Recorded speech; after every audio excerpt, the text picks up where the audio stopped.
I want to show you three charts if I can. Can you put the charts up just to indicate why this is so important? First of all, did you see the jobs report today? 230,000 new jobs. The economy is booming. This is a red hot economy. In fact, so hot that a lot of the liberal economists are now saying that it's overheating, which is a wonderful problem to have, right? I don't know what overheating means, but that's their new line. But why are people so angry? Why do we need this tax cut? And by the way, Barack Obama on the radio this morning, I don't know if you saw it, took credit for the economy. One of the laugh lines. And people, I was asked 2 days ago on CNN, isn't this the Obama effect, this strong economy? I said, yes, this is the Obama effect. It's the effect of getting Barack Obama out of office, right? You know, this is just showing you the dark blue line is how much the economy has grown under the Obama recovery. Now, it's been a long recovery, but a very shallow recovery, 15%.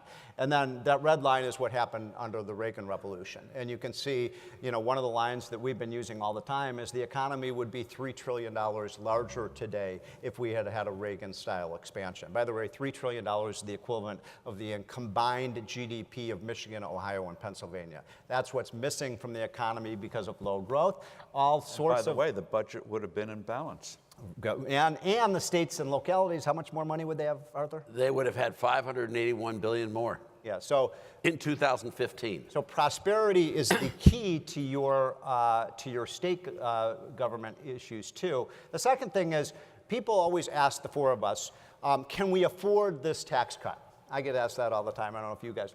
And my answer is we can't afford not to do it. We can't afford not to do it. And this is just a piece that I had in the Wall Street Journal about 2 months ago, but it makes the point that if we don't get growth, we're in big, big trouble. We have to grow faster than the rate of growth we had under Obama. And by the way, it's the CBO, Steve, is projecting 1.9% growth for the next 25 years for the United States. Hell no! This is the United States. We don't grow at 1.9%. We grow at 3, 3.5, 4 if we get, and by the way, one fun story from when Larry and I met with Steve Forbes. We'd sit down with him, we say, you know, Mr. Trump, we think, sir, if you do the deregulation, pro-America energy policy, cut the tax rates, we think you can get 3, maybe even 4% growth.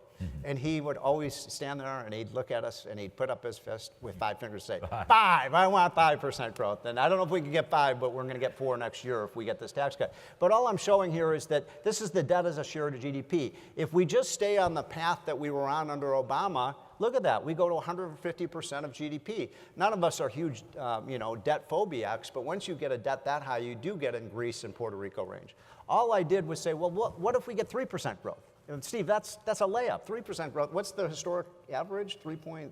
Yes, 3.5%. Yeah, so I said, what if we just get 3%? And look, folks, the debt as a share of GDP goes down every year. We have to get the economy growing faster. By the way, it's growing 3.5% right now. Final chart, I'm going to skip that, is this. Why are we doing this?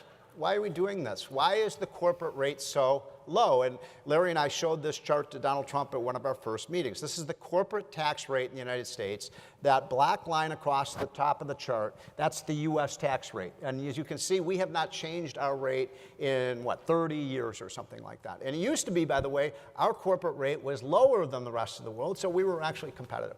What you're seeing there over those red pillars are the rates, the average rate of all the countries that we compete with. Canada, China, Mexico, Ireland, Germany, and so on. And what you can see there is the last 30 years, the rest of the world is engaged in Forbes Reaganomics. They understand the Laffer curve. They're cutting their tax rates very aggressively. And why are they doing that? Because they love business? No, they're not doing it because they love business. They're doing it because they're trying to steal jobs and steal factories and steal companies from the United States. And it has been working.